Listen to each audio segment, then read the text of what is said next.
Adrian Voss's hand rose high above his shoulder, fingers curled into a fist. His face twisted with rage as he stepped toward the nurse who'd spoken out of turn. The entire lobby of Blackridge General Hospital froze. Doctors, orderlies, visitors, all holding their breath. His knuckles aimed straight for her face. Then it happened. 1 second, he was towering over her. The next, his wrist was locked midair, his body jerked sideways, and his knees slammed into the polished tile with a bone-rattling crack. His arm twisted behind his back at an angle that made grown men wince. Emily Harper, quiet, polite, forgettable Emily, stood over him, her grip iron tight, her expression unchanged. No one moved, no one spoke, because the soft nurse they'd all dismissed just shattered every assumption in the room. If you want to see how far a single moment of courage can travel, stay with me until the end. Drop a comment with your city so I can see how far this story has reached across the world. Emily Harper arrived at Blackridge General on a Tuesday morning in late September, carrying a single duffel bag and a thermos of black coffee. She wore plain gray scrubs, her blonde hair pulled into a low ponytail, no makeup, no jewelry. She didn't smile at the security guard who buzzed her in. She didn't wave at the receptionist who barely glanced up. She walked through the double doors like someone who'd done it 1,000 times before. The hiring manager, a wiry woman named Diane Ortiz, met her in the administrative wing. Diane had the look of someone who'd stopped sleeping well years ago. Dark circles, tight mouth, hands that fidgeted with her badge lanyard. "You're the transfer from County Memorial?" Diane asked, flipping through a thin folder. "That's right. Says here you worked trauma for 2 years. 3. Diane's eyes flicked up. "Why leave?" Emily shrugged. "Needed a change." It wasn't a lie, it just wasn't the whole truth. Diane led her down a hallway that smelled like disinfectant and burnt coffee. The fluorescent lights buzzed overhead, casting everything in a pale, sickly glow. Nurses moved quickly, heads down, voices low. No one lingered. No one laughed. "You'll be on the 4th floor," Diane said. "General medicine, vitals, meds, discharge paperwork. Nothing too intense." Emily nodded. "One more thing." Diane stopped outside the elevator, her voice dropping. "Mr. Voss runs a tight ship. Don't question him. Don't contradict him. And for the love of everything, don't make eye contact when he's upset." Emily tilted her head slightly. "Who's Mr. Voss?" Diane's face went blank. "The CEO." The elevator doors slid open. Emily stepped inside. "Welcome to Blackridge," Diane muttered, and the doors closed. The 4th floor was a maze of identical hallways, beige walls and flickering monitors. Emily found the nurses' station, a cramped desk surrounded by filing cabinets and half-empty coffee mugs. 2 nurses sat hunched over charts, barely acknowledging her presence. "New girl?" one of them asked without looking up. Her name tag read Carla. "Emily Harper." "Great, you can take room 412. Guy's been pressing his call button for the last hour." Emily set her bag down and grabbed a clipboard. "What does he need?" "Pain meds. But his chart says he's maxed out."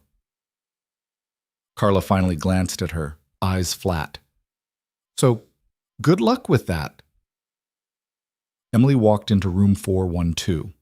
The patient was a man in his 60s, thin and pale, his face creased with discomfort. His name was listed as Roger Maitland. "Finally, he rasped. I've been calling for someone." Emily pulled a chair close to the bed. "I see you're due for another dose in 2 hours. What's your pain level right now?" 8, maybe 9. She checked his vitals. Heart rate elevated, breathing shallow. His hands were trembling. She leaned in slightly.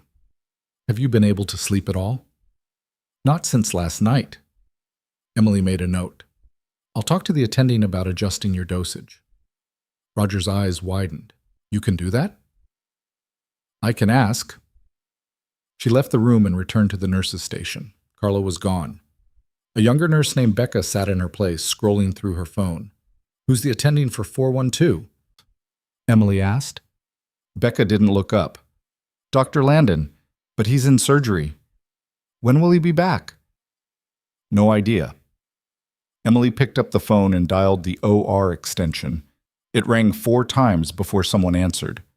"This is Harper, 4th floor. I need to speak to Dr. Landon about a pain management adjustment for a post-op patient." The voice on the other end was clipped. "He's in the middle of a procedure. I understand. Can you have him call me when he's out?" A pause. "Sure." The line went dead. Emily hung up and went back to Roger's room. He looked worse, sweat beading on his forehead, his breathing labored. "Did you reach the doctor?" he asked. "He's in surgery. I left a message." Roger's jaw tightened. "So I just... Wait!" Emily pulled the chair closer again. "I'm going to stay here until he calls back." Roger blinked at her. "You don't have to do that." "I know." She sat with him for the next 40 minutes. She didn't check her phone. She didn't leave to grab water. She just sat there, adjusting his pillows, dimming the lights, keeping her voice low and steady. When the phone finally rang, she answered on the second ring. "This is Dr. Landon. Someone called about a pain med adjustment?" "Yes, Roger Maitland in 412. He's post-op day 3, pain level 8 to 9, vitals show distress. Current dosage isn't covering it." There was a long pause.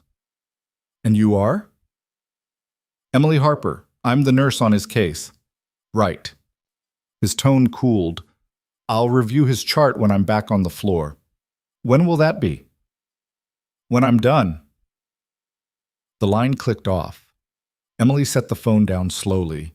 Roger was watching her. "He's not going to change it, is he?" Roger said quietly. Emily didn't answer right away. Then she stood. "Let me see what else I can do." She left the room and headed straight for the attending lounge.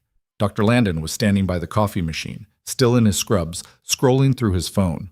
"Dr. Landon?" He glanced up, annoyed. "What?" "Roger Maitland, room 412. He needs a dosage adjustment." Landon's expression hardened. "I said I'd review it." "When?" His eyes narrowed. "Excuse me?" Emily kept her voice level. "He's in pain right now. You can adjust it now, or I can page the attending supervisor." Landon stepped closer, his voice dropping to a hiss. "You've been here for what, 2 hours? And you think you can tell me how to do my job?" Emily didn't flinch. "I'm telling you, your patient is suffering." For a moment, he just stared at her. Then he shoved his phone into his pocket and brushed past her. "Fine, I'll look at the chart." He didn't look at the chart. He signed off on a small increase, barely enough to matter, and disappeared into the next room. Emily went back to Roger. She administered the adjusted dose, stayed until his breathing evened out, until the tension in his face softened. "Thank you," he whispered. Emily nodded once. "Rest." By the end of her shift, word had spread. The new nurse had gone head-to-head with Dr. Landon. Some people were impressed. Most were just nervous. Carla caught her at the elevator. "You know he's going to make your life hell now, right?" Emily pressed the button for the lobby. "Probably." "Then why did you do it?" The doors opened. Emily stepped inside. "Because someone had to."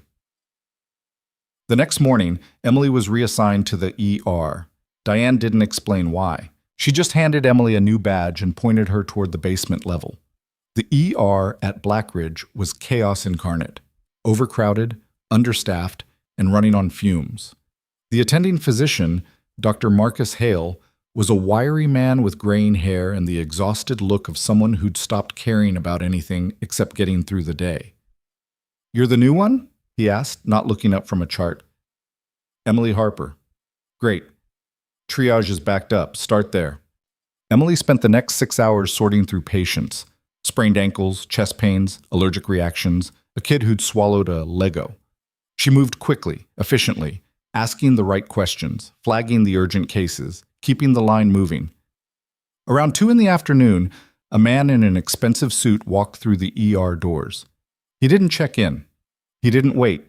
He just walked straight past the desk, past the waiting area, and into the treatment bay. Emily looked up from her clipboard. The man was tall, mid-40s, with slicked-back dark hair and a jawline that looked like it had been carved for the sole purpose of intimidation. His suit was tailored, his shoes polished to a mirror shine. He moved like someone who'd never been told no in his life. Adrian Voss. He stopped in the middle of the bay and looked around, his gaze sweeping over nurses, doctors, patients. When his eyes landed on a young nurse fumbling with an IV line, he walked straight toward her. "What's taking so long?" he snapped. The nurse, barely out of her 20s, flinched. "I'm sorry, Mr. Voss. The patient has difficult veins. Then get someone who can do it right." The nurse's hands started shaking. She tried again, missed the vein. Blood welled up under the skin. Voss's face darkened. "Are you incompetent?" I'm sorry. Get out." The nurse dropped the IV kit and hurried away, her eyes wet. Voss turned to the nearest doctor. "Get someone competent in here, now." No one moved. Emily set her clipboard down and walked over. She picked up the IV kit, wiped the patient's arm clean, found the vein on the first try, and secured the line in under 30 seconds. The patient, a middle-aged woman, let out a shaky breath. "Thank you." Emily nodded and turned to leave. "You?" She stopped. Voss was staring at her. "What's your name?" "Emily Harper." "You're new." "I started yesterday." His eyes narrowed. "Then let me make something very clear. In this hospital, you do what you're told. You don't question, you don't hesitate, and you don't embarrass the staff in front of patients." Emily met his gaze. "I didn't embarrass anyone. I did the job." The room went silent. Voss took a step closer. "You think you're clever." Emily didn't move. "No, sir." "Good." He leaned in, his voice dropping to a whisper only she could hear. "Because the clever ones don't last long here." Then he walked away. Emily stood there for a moment, her pulse steady, her expression unchanged. Then she went back to triage. But everyone had seen it, and everyone knew she'd just made the list. The rest of the week passed in a blur. Emily worked her shifts, kept her head down, and stayed out of Voss's way. But she noticed things. The way nurses avoided certain hallways when Voss was near. The way doctors changed their tone mid-sentence if he walked into a room. The way entire conversations would stop the moment his footsteps echoed down the corridor. She saw a surgical resident get chewed out for asking a clarifying question during rounds. She watched a custodian get written up for missing a single trash can. She listened to whispered stories in the break room, people who'd been fired for reasons that didn't add up, complaints that vanished into thin air, HR meetings that ended with threats instead of solutions. Blackridge General wasn't just a hospital, it was a kingdom, and Adrian Voss was the king. On Friday afternoon, Emily was restocking a supply closet when she heard raised voices down the hall. She stepped out and saw Voss standing in front of the nurse's station, his face red, his finger jabbed toward a young male nurse named Kyle. "I don't care what the protocol says," Voss hissed. "You will discharge that patient today." Kyle stammered, but the attending said, "I don't care what the attending said. I'm telling you to discharge him." "Mr. Voss, he's still running a fever. Then give him antibiotics and send him home." "He needs observation." Voss slammed his hand on the desk. The sound cracked through the hallway like a gunshot. Kyle went pale. "Do you understand me?" Voss said, his voice low and deadly. Kyle nodded quickly. "Yes, sir." Voss turned and walked away. Emily waited until he was gone. Then she walked over to Kyle, who was gripping the edge of the desk, his knuckles white. "You okay?" she asked quietly. Kyle didn't look at her. "Yeah. You don't have to discharge him." Kyle's eyes flicked up, panicked. "Yes, I do." "Not if it's unsafe." "You don't get it." Kyle's voice cracked. "If I don't do what he says, I'm done. He'll find a reason. He always does." Emily studied him for a moment. "What happens if the patient crashes at home?" Kyle's face went even paler. "I don't know." "You do know." Kyle looked away. "It's not my problem anymore." Emily didn't push, but she made a mental note. That night, Emily sat in her apartment, a small one-bedroom in a quiet part of town, and opened her laptop. She pulled up Blackridge General's employee portal and started reading. Incident reports, disciplinary files, turnover rates. The numbers didn't lie. In the last 2 years, Blackridge had lost over 40% of its nursing staff. Complaints ranged from hostile work environment to intimidation to outright harassment, and every single one had been dismissed or buried. There were patterns, names that appeared again and again in incident reports, always as the accused, never as the punished. Adrian Voss's name showed up 17 times, 0 consequences. Emily leaned back in her chair, her jaw tight. She'd seen this before. Different hospital, different tyrant, same pattern. She closed the laptop and stared at the wall. Then she picked up her phone and made a call. The voice on the other end was gruff. "Harper, didn't think I'd hear from you again. I need a favor, Sergeant." "What kind of favor?" "The kind that stays off the record." A pause, then a low chuckle. "You're getting yourself into trouble again, aren't you?" Emily's mouth twitched. Not quite a smile. Something like that. "All right, what do you need?" "Background check, full workup, and I need it quiet." "On who?" "Adrian Voss, CEO of Black Ridge General Hospital in Riverside." The line went quiet for a long moment. "You sure about this, Harper?" Emily's eyes were hard. "Yeah, I'm sure." "All right, give me 48 hours. "Thanks." She hung up. The weekend passed slowly. Emily worked a double shift on Saturday, covering for a nurse who'd called in sick at the last minute. Sunday, she stayed home, cleaned her apartment, went for a run. She didn't think about Voss. She didn't think about Black Ridge. But Monday morning came fast. She walked into the hospital and immediately felt the shift in the air. People were moving faster. Voices were quieter. Eyes darted toward the executive wing. Something had happened. She found Becca at the nurse's station, pale and jittery. "What's going on?" Emily asked. Becca glanced around nervously. "Voss fired 3 people this morning." "For what?" "Does it matter?" Becca's voice was barely a whisper. "He doesn't need a reason." Emily set her bag down. "Who were they?" "Kyle, Sandra from radiology, and one of the ER techs. I don't remember his name." Emily's stomach tightened. "Kyle got fired?" Becca nodded. "They escorted him out at 7 this morning. Didn't even let him get his stuff from his locker." Emily didn't say anything. She just stood there, processing. "There's more," Becca said. "Voss called an all-staff meeting. 2 o'clock. Attendance is mandatory." Emily's jaw set. "Got it." She worked through the morning on autopilot, checking vitals, administering meds, updating charts, but her mind was elsewhere. At noon, her phone buzzed. A text from an unknown number. "Check your email."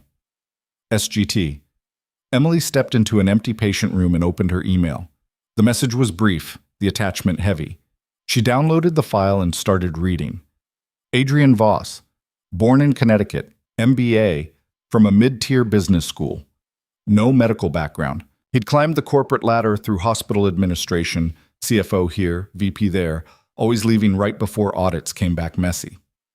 3 hospitals in 5 years. Each one had seen staff complaints spike during his tenure. Each one had settled at least 2 lawsuits quietly, but nothing stuck. He was careful, smart, always just clean enough to move on. Emily scrolled further. Then she saw it. A complaint filed 8 months ago at his previous hospital, Maplewood Regional. A surgical nurse had accused Voss of physical intimidation. The complaint included witness statements, photos of bruising, a detailed timeline. It had been dismissed. The nurse had been let go 2 weeks later. Emily's grip on her phone tightened. She kept reading. The nurse's name was Rachel Nguyen. She'd filed an appeal. It was denied. She'd tried to take it to the state board. It never made it past the first hearing. Emily closed the file and stared at the wall. Then she forwarded the email to a secure cloud folder and deleted it from her phone. At exactly 2 o'clock, Emily walked into the main auditorium. It was already packed. Nurses, doctors, orderlies, administrative staff. Everyone looked tense. No one was talking. She found a seat near the back, next to Carla, who looked like she hadn't slept.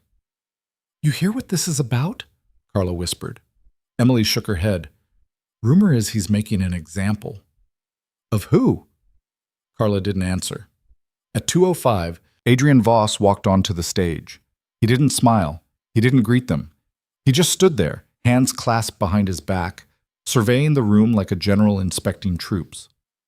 "I called this meeting," he began, his voice echoing through the speakers, Because it's come to my attention that some of you have forgotten what it means to work at Blackridge General. The room was dead silent. You seem to think that protocols are suggestions, that my directives are optional, that you can question, delay, or ignore orders without consequence. His eyes scanned the crowd, cold and calculating. Let me remind you, this hospital runs because I allow it to run. Your jobs exist because I allow them to exist. And if you think for 1 second that you are irreplaceable, I will personally prove you wrong. He let the words hang in the air. Then he gestured toward the side of the stage. This morning I terminated 3 employees, not because they were incompetent, but because they forgot who makes the decisions here. A projector screen lowered behind him. 3 photos appeared, Kyle, Sandra, and a young man Emily didn't recognize. These individuals thought they could push back, question policy, undermine authority. Voss's voice was ice. They were wrong. Carla's hand gripped the armrest. Emily sat perfectly still. Now, Voss continued, I want to make sure we're all on the same page moving forward. He pulled a small remote from his pocket and clicked it. The photos disappeared. A new image appeared, a policy document. Effective immediately, all staff will be subject to quarterly performance reviews. Any employee found to be underperforming, insubordinate, or failing to meet expectations will be placed on probation. A second infraction will result in immediate termination. Murmurs rippled through the crowd. Voss's eyes swept the room. Do I make myself clear? No one spoke. Good. He clicked the remote again. The screen went dark. You're dismissed. People started to stand, but slowly, cautiously, like they were afraid sudden movement might trigger something. Emily stayed in her seat. Carla leaned over. We need to get out of here. Emily didn't move. In a minute. Emily, go. I'll catch up. Carla hesitated, then stood and filed out with the others. Emily waited until the auditorium was nearly empty. Then she stood and walked toward the stage. Voss was still there, talking to one of his assistants, a nervous-looking woman in a pencil skirt who nodded at everything he said. Emily walked right up to the edge of the stage. Voss glanced down at her. Can I help you? I have a question. His assistant went pale. Voss's expression didn't change. Go ahead. Emily kept her voice level. The new policy. Does it apply to administrative staff as well? Voss's eyes narrowed slightly. It applies to everyone. Including you? The assistant took a step back. Voss stared at Emily for a long moment. Then he stepped down from the stage, closing the distance between them.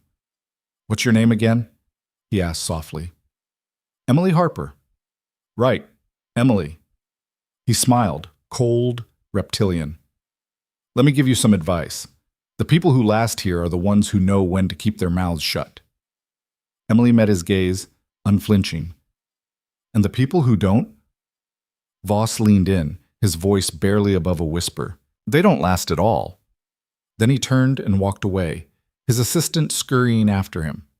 Emily stood there alone in the empty auditorium, her pulse steady, her mind sharp. She'd just drawn a target on her back, and she knew it. The next morning, Emily arrived at the hospital to find her schedule had been changed. Again, she was no longer assigned to the ER. She wasn't on the 4th floor either. She'd been moved to the ICU night shift. The ICU was a different world, quieter, darker, more intense. The patients were critical. The margins for error were razor thin. It was where they sent nurses who could handle pressure, or where they sent nurses they wanted to break. Emily reported to the charge nurse, a stern woman in her 50s named Monica Reeves. Monica had the look of someone who'd seen everything twice and wasn't impressed either time. For Harper? Monica asked, flipping through a binder. Yes. You've worked ICU before? 2 years at County Memorial. Monica studied her for a moment. Then you know the drill, vitals every hour, meds on time, alarms get answered immediately, no exceptions. Emily nodded. One more thing. Monica's voice dropped. I don't know what you did to get put on nights, and I don't care. You pull your weight, we'll get along fine. You don't, and you'll wish you'd stayed in the ER. Emily met her eyes. Understood.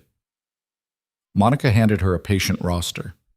You've got beds 3, 7, and 9. Get to work. The night shift was brutal. Emily's first patient was a 70-year-old man recovering from open-heart surgery. His vitals were unstable, his oxygen levels kept dipping, and his family called every 2 hours asking for updates. Her second patient was a young woman, mid-20s, who'd been in a car accident, fractured skull, internal bleeding, still unconscious. Her parents sat by her bedside, holding her hand, whispering prayers Emily couldn't hear. Her third patient was a man in his 40s with late-stage liver failure. He was on the transplant list, but the wait was long and his time was short. He didn't have family, he didn't have visitors. He just lay there, staring at the ceiling, waiting. Emily moved between them like clockwork, adjusting IVs, checking monitors, charting every change. She didn't sit down, she didn't take a break, she just worked. Around 3 in the morning, the alarms went off on bed 7. Emily was at the bedside in seconds. The young woman's heart rate had spiked. 180, 190, climbing fast. Her oxygen saturation was dropping. Page the attending, Emily said sharply to the unit clerk. Dr. Hale's on call. I don't care who's on call, page him now. Emily checked the woman's airway, adjusted the oxygen flow, started a secondary IV line. The monitors screamed. The parents stood frozen in the corner, clutching each other. Dr. Hale arrived 6 minutes later, still half asleep. What's the situation? He asked, moving to the bedside. V-TAC. Started 3 minutes ago. I've got her on high-flow oxygen, pushed adenosine, no response. Hale checked the monitors. Pulse? Weak and thready. All right, prep for cardioversion. Emily was already moving. She grabbed the crash cart, pulled the defibrillator pads, handed Hale the paddles. Clear, Hale said. The shock hit. The woman's body jerked. The monitor flatlined for a second, then beeped. Sinus rhythm. Stable. Hale let out a breath. Nice work. Emily was already checking the woman's vitals, adjusting the drip rates, updating the chart. The parents were crying, holding each other. Is she okay?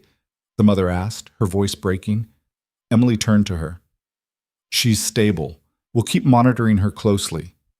Thank you, the father whispered. Thank you. Emily nodded once and went back to work. By the time her shift ended at 7 in the morning, Emily was running on fumes. She clocked out, grabbed her bag and walked toward the exit. Monica was waiting by the door. You did good tonight, Monica said. Emily paused. Thanks. But you should know, word travels fast around here. Voss knows you're in the ICU now. Emily's jaw tightened.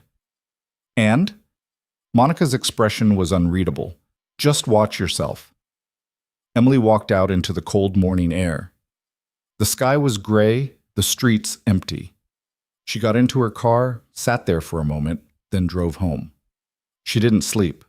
She couldn't. Instead, she sat at her kitchen table and opened her laptop. She pulled up the file on Adrian Voss again and started cross-referencing names, dates, complaints. She found another pattern. Every hospital Voss had worked at had seen a spike in patient mortality rates during his tenure. Not massive, just enough to be statistically significant. And every time, the explanation was the same: budget cuts, staffing shortages, unfortunate circumstances. But the numbers didn't lie. Emily stared at the screen, her mind racing. Then her phone buzzed. A text from an unknown number. Be careful, he's watching you. Emily's blood ran cold. She checked the sender. Unknown. No caller ID. She typed back, "Who is this?" No response. Emily set the phone down, her heart pounding. Then another text came through. "Kyle says hi." Emily stared at the message for a long time. Then she deleted it and powered off her phone. She sat in the dark kitchen, the only sound the hum of the refrigerator, and thought about what came next. Because one thing was clear, this wasn't just about her anymore. The following week was a test of endurance. Emily worked 5 straight night shifts in the ICU, each one bleeding into the next. She barely ate. She slept in short bursts. She moved through the hospital like a shadow, doing her job, staying out of sight. But she was paying attention. She noticed the way certain doctors avoided the ICU when Voss was on the floor. She saw the way Monica's jaw would tighten whenever his name came up. She heard whispered conversations in the break room, stories about people who'd tried to push back and disappeared. One night, during her break, she found a folder tucked under her locker. No note, just a folder. Inside were photocopies of internal memos, budget reports, incident logs. Someone had been collecting evidence. Emily flipped through the pages, her pulse quickening. There were names, dates, numbers that didn't add up. Purchase orders for equipment that never arrived. Staff reductions that coincided with Voss's bonus increases. And then, at the bottom of the stack, a handwritten note. You're not the only one who sees it. Be ready. Emily closed the folder and slipped it into her bag. She didn't know who'd left it, but she knew what it meant. The fight was coming. The breaking point came on a Thursday night. Emily was in the middle of her shift when the ER called up. Mass casualty event, multi-car pileup on the highway. They needed beds, fast. The ICU scrambled. Monica started coordinating discharges, transferring stable patients to step-down units, clearing space. Emily prepped bed 7. The young woman from the car accident had been transferred out 2 days ago. The bed was ready. 20 minutes later, the first trauma patient arrived. A man in his 30s, crushed chest, internal bleeding, unconscious. Emily and the trauma team worked in sync, lines in, fluids running, scans ordered, vitals monitored. Then the second patient arrived. Then the third. The ICU was at capacity. Alarms were going off. Families were being pushed into waiting rooms. The air was thick with tension, and then Adrian Voss walked in. He didn't help. He didn't ask what was needed. He just stood there watching, his expression cold. Monica saw him first. Mr. Voss, we're in the middle of, but I can see that. His voice cut through the chaos. Why wasn't I notified? We've been handling it. That's not what I asked. Monica's face went tight. We'll file a report after. You'll file it now. The room went silent except for the beeping monitors. Monica stared at him. We have critically injured patients, and I have a hospital to run. You will follow protocol. Emily looked up from her patient. Voss's back was to her, but she could see Monica's face, anger, frustration, helplessness, all at once. Monica's voice shook. With all due respect, sir, the protocol can wait until we stabilize. Voss stepped forward. Are you refusing a direct order? Emily set down the IV line she was adjusting and walked over. Mr. Voss. He turned, his eyes locked on her. We need this space right now, Emily said calmly. If you want a report, I'll write it myself after my shift. Voss's jaw tightened. Excuse me? You heard me. The entire ICU was watching now. Nurses, doctors, techs, everyone. Voss took a step toward Emily. You're way out of line. Emily didn't move. And you're in the way. For a moment, no one breathed. Then Voss smiled, cold, dangerous. You just made a very big mistake. He turned and walked out.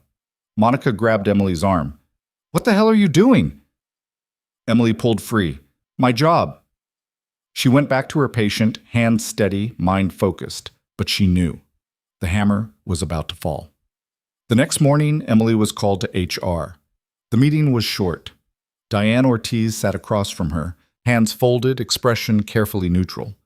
Emily, we've received a complaint about your conduct. Emily didn't blink. From who? That's confidential. What's the complaint? Diane slid a paper across the desk. Insubordination, refusal to follow protocol, disrespect toward senior leadership. Emily read the document. Every word was carefully chosen, every accusation vague enough to be plausible. This is ridiculous, Emily said. Regardless, we're placing you on administrative leave pending an investigation. Emily looked up.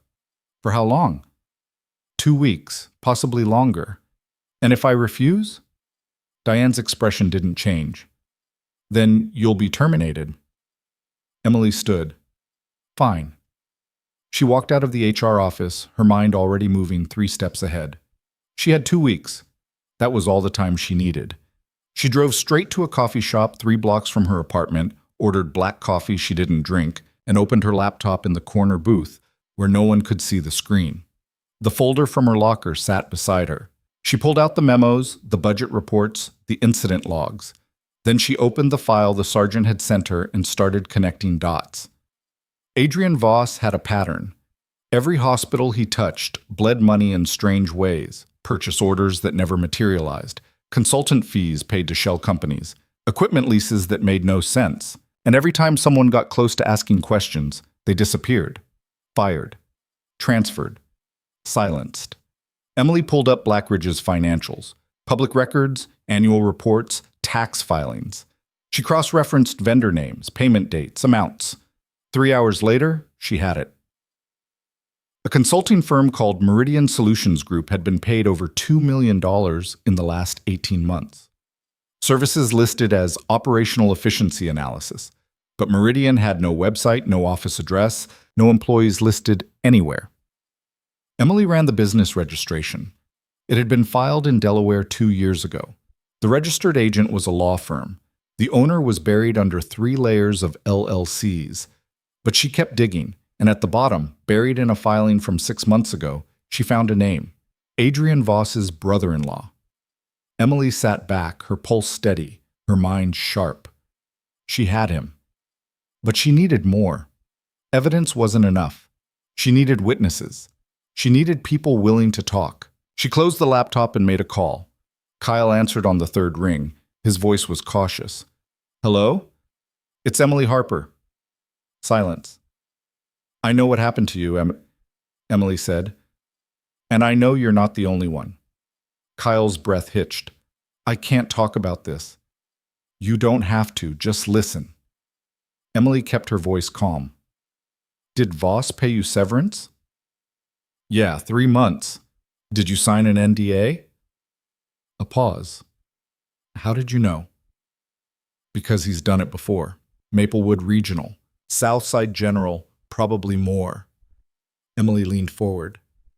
"Kyle, I need to know, did you keep copies of anything? Emails, texts, anything he sent you?" I'm not supposed to say. I'm not asking you to go public. I'm asking if you still have them." Another long pause, then quietly, "Yeah, I saved everything." "Good. Don't delete them, and don't talk to anyone from Blackridge. If they contact you, don't respond." "Why are you doing this?" Kyle's voice cracked. "You barely know me." Emily's jaw set. "Because someone has to." She hung up and made 3 more calls. 2 former nurses who'd been let go under suspicious circumstances. 1 doctor who'd transferred out after filing a complaint that went nowhere. All of them had stories. All of them had kept records. By the time the sun went down, Emily had a list of 8 people willing to talk. Off the record, for now. But it was a start. She went home, ate leftover takeout standing over the sink, and slept for 4 hours. When she woke up, she had a plan. The next morning, Emily walked into a law office in downtown Riverside. The firm was small, specializing in employment and whistleblower cases. The lawyer, a sharp-eyed woman in her early 40s named Teresa Grimaldi, met her in a conference room with glass walls and too much sunlight. "You said this was about Blackridge General?" Teresa asked, setting down her coffee. Emily slid the folder across the table. "Adrian Voss, CEO. He's been running a protection racket disguised as hospital administration." Teresa opened the folder and started reading. Her expression didn't change, but her eyes moved faster with each page. After 10 minutes, she looked up. "Where did you get this? Does it matter?" "If it's admissible, yes." Emily leaned forward. "Most of it's public record. Budget reports, tax filings, business registrations. The rest came from employees who were illegally terminated." Teresa tapped her pen against the table. "You have witnesses willing to testify?" "8 so far. Maybe more if we move fast." Teresa studied her. "What do you want out of this?" Emily's voice was flat. "I want him gone." Teresa sat back, considering. Then she nodded. "All right. I'll take the case. But I need you to understand, this is going to get ugly. Voss has money, connections, and a legal team that will bury us in motions if we're not careful." "I'm not asking for careful," Emily said. "I'm asking for effective." Teresa smiled, thin, sharp. "Then we're going to get along just fine." They spent the next 2 hours going through every document, every name, every date. Teresa made notes, asked questions, poked holes in the timeline. "We need more on the financial side," Teresa said finally. "The shell company is good, but we need proof of direct benefit. Bank statements, wire transfers, something that ties Voss personally to the money." Emily nodded. "I'll get it." "How?" Emily stood. "Better if you don't know." That night, Emily sat in her car outside Blackridge General, watching the windows. The administrative wing was on the 3rd floor, corner office. Voss's office. The lights went off at 8:30. Voss walked out 10 minutes later, climbed into a black Mercedes, and drove away. Emily waited another hour. Then she got out of her car and walked toward the employee entrance. Her badge still worked. Security hadn't deactivated it yet. She swiped in, took the back stairs to the 3rd floor, and moved quickly down the hallway. The admin wing was empty. Most staff went home by 6. Voss's office door was locked, but the keypad beside it blinked green when she entered the default code. Hospitals never changed them. The door clicked open. Emily stepped inside and closed it behind her. She didn't turn on the lights. The glow from the street lamps outside was enough. The office was exactly what she expected. Leather chairs, polished desk, framed certificates on the wall, a photo of Voss shaking hands with some politician, everything designed to project power. Emily sat down at his computer. The screen was locked, password protected. She pulled a USB drive from her pocket, a gift from the sergeant, preloaded with software that could bypass most standard encryptions. She plugged it in and waited. The screen flickered. A command prompt appeared. Lines of code scrolled past. 3 minutes later, she was in. Emily opened his email first, thousands of messages organized into folders. She skimmed through them. Routine hospital business, budget approvals, staff complaints. Then she found a folder labeled MSC, Meridian Solutions Group. She clicked it open. Inside were contracts, invoices, payment confirmations, emails between Voss and someone named Richard Landry, his brother-in-law. The tone was casual, familiar. Wire confirmed. $240,000. Usual account. Invoice attached.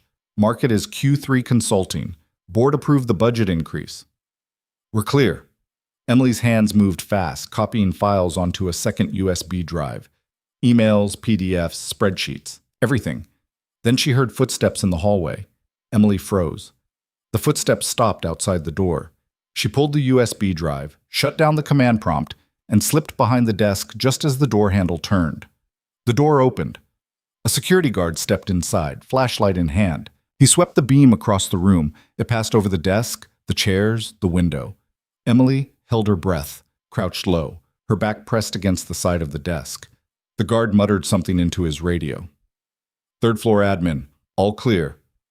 Then he stepped back out and closed the door. Emily waited 30 seconds. Then she stood, moved to the door, and slipped out into the hallway. She took the back stairs down, exited through the loading dock, and walked calmly to her car. Her hands didn't shake until she was 3 blocks away. The next morning, Emily met Teresa at the law office again. She handed over the USB drive without a word. Teresa plugged it into her laptop and started reading. Her expression shifted, surprise, then satisfaction, then something close to anger. "This is good," Teresa said quietly. "This is really good." "Enough to move forward?" Emily asked. "Enough to bury him." Teresa leaned back, fingers steepled. "Here's what's going to happen. We file a complaint with the State Medical Board and the Attorney General's office simultaneously. We include the financial records, the witness statements, and the internal emails. We make it public before Voss has time to cover his tracks." Emily nodded. "How long?" 2 days, maybe 3. I need to verify everything, make sure it's airtight." "Do it." Teresa looked at her. "You know this is going to blow back on you, right? Voss will know you're involved. He'll come after you." Emily's voice was calm. "Let him." But Voss didn't wait 2 days. The next afternoon, Emily's phone rang. Unknown number. She answered. "Hello?" "Miss Harper." The voice was smooth, controlled. "Adrian Voss. I think we need to talk." Emily's grip on the phone tightened. "I'm on leave. There's nothing to talk about." "I disagree. I have a proposition for you." "Not interested." You haven't heard it yet." Emily didn't respond. Voss continued, his tone almost friendly. "You're a talented nurse. Smart, resourceful. The kind of person any hospital would be lucky to have. It would be a shame to see your career derailed over a misunderstanding." "There's no misunderstanding." "I think there is." His voice hardened slightly. "You've been digging into things that don't concern you, asking questions, making accusations. That's dangerous, Miss Harper. For you." Emily's jaw set. "Is that a threat?" "It's a warning. Walk away now, and I'll make sure you land on your feet. Another hospital, good references, clean record. You can start over." "And if I don't?" Voss's voice dropped. "Then I'll make sure you never work in healthcare again. Not in this state. Not anywhere." Emily was quiet for a moment, then she spoke, her voice steady. "You're done, Voss. You just don't know it yet." She hung up. Her phone rang again immediately. She let it go to voicemail. Then a text came through. "You made your choice." Emily deleted it and turned off her phone. That night, she couldn't sleep. She sat on her couch, staring at the wall, running through every possible move Voss could make. He'd go after her credibility first, spread rumors, plant false complaints, make her look unstable.